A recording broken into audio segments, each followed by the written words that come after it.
Welcome to the Tamarind Learning Podcast, where host Dr. Kirby Ross-Plock speaks with experts on many topics relevant in the ultra-high net worth family wealth management space. Kirby is author of several books, including The Complete Family Office Handbook, and shares her expertise consulting with families and family offices. Kirby is also the founder of Tamarind Learning, an online wealth education platform that develops practical, foundational learning programs for beneficiaries to help them prepare for responsible stewardship of wealth. Welcome to the Tamarind Learning Podcast. I'm your host, Dr. Kirby Ross-Plock, and today we're talking about the Beneficiary Primer with Patricia Angus, who is an attorney, former practicing attorney, long tenured career in the wealth advising space.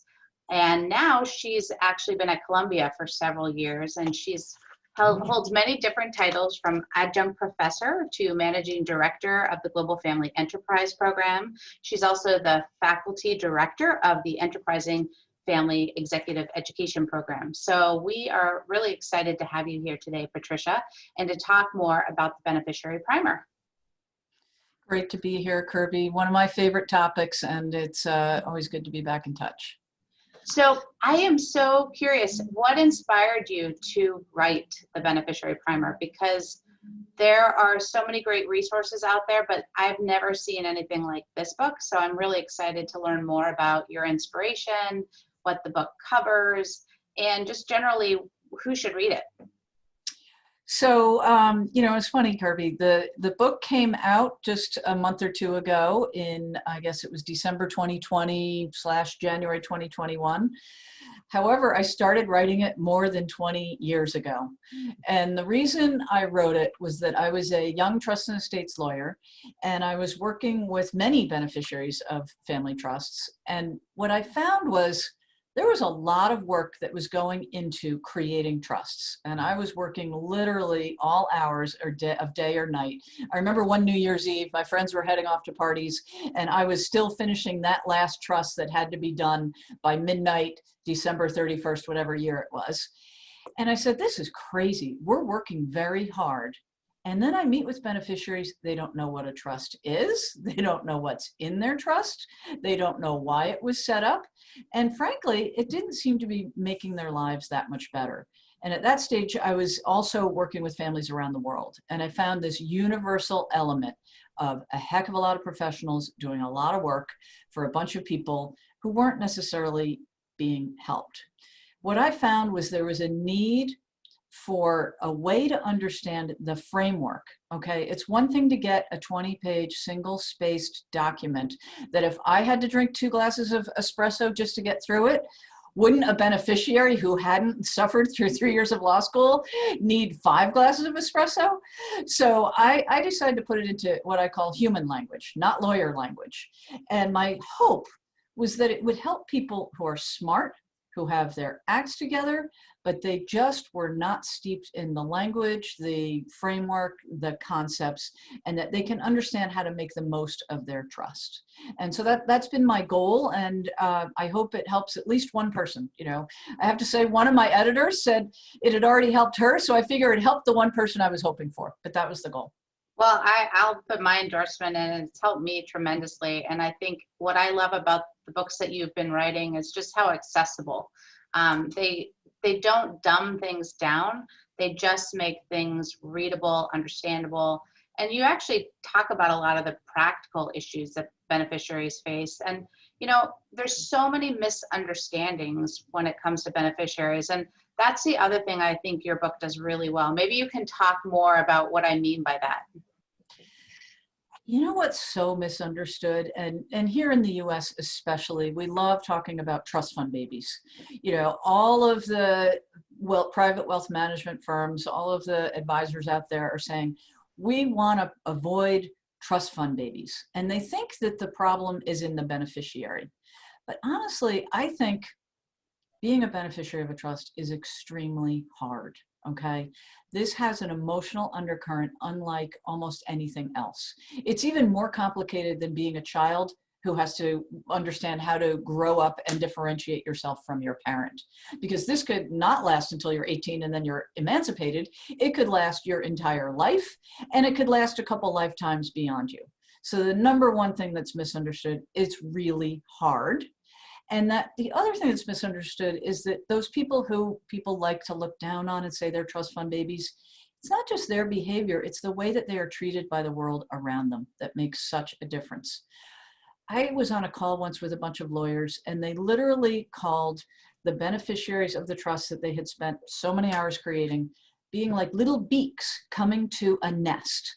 And it was so condescending and so patronizing to grown adults who were legitimately saying, what are my rights? What are my responsibilities? How do I actually live with this trust in my life? So I think that two things misunderstood. One, it's hard. Number two, it's not just the beneficiary's behavior that is at stake. Because number three, what's gone on in the world now that we have so many trusts that are not just in the US, but in other countries as well, is that often they are reduced down to being like an account. It's like an investment account or like a product. Oh, I have a trust. Do you have a trust? You know, it's like, okay, I have a car. Do you have a car? It's more than that. It's a relationship. It's not even a legal contract for any lawyers on the call. This is not as simple as, you know, offer, acceptance, and consideration. That's all you need for a contract. When you have a trust, you're taking legal ownership and you're separating it from beneficial ownership. So I can become responsible towards you. If I became your trustee, say somebody decides they want to create a trust for your benefit, I'm legally responsible. I have to have title over it. I have to administer it. I have to invest it. And then I have to do everything for your benefit. And maybe I get some fees, but other than that, it's not for me. That's really hard for a trustee to understand. It's even harder for a beneficiary. So Kirby, you're used to owning your own car, your own house, your bicycle, your iPad, whatever it is. You don't own a trust in the same way, and yet you're a beneficiary of it, and you have rights against the trustee to have it enforced. It's fascinating. I love it. I think it's really cool. It is fascinating, and I'm so glad you explained that complicated relationship, because I do think when you read about it, sometimes it's really hard to grasp that beneficiaries aren't the quote legal owner, right? And most people think, well, I have a trust and therefore I have those assets, and actually you kind of don't, right? I mean, you may become a trustee at some point, or maybe you are a trustee. There are those kinds of trusts, but I mean, there are so many complicated relationships. And I mean, that's what I also love about your primer, is that it helps to tease out what you need to do to unpack and understand your trust. Are there any like examples or stories that come to mind that you want to share from your book or just from your experiences? Yeah, and I'm always reluctant to give examples in detail because Sure. I hold my clients' confidence really close. Even though I'm no longer practicing the law, thank God, I still believe in, you know, confidentiality at that level. But I can think of some examples that all fall together under a theme that are reflected by some beneficiaries who showed up in my office maybe 10 years ago. And they said, our parent died. The lawyers have thrown all these trusts at us. We don't understand what they say. We have, you know, graduate degrees from really good schools. We're not dumb. What the heck is going on? Because we don't feel in control. They were in mourning over the loss of their parent to begin with. And on top of it, they had this other layer of trying to understand the legal aspects of it.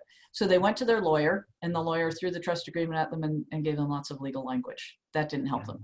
They went to their accountant, and the accountant said, okay, here are all these statements. And they literally had statements that high. They had 25 trusts, I think, between the you know, several family members.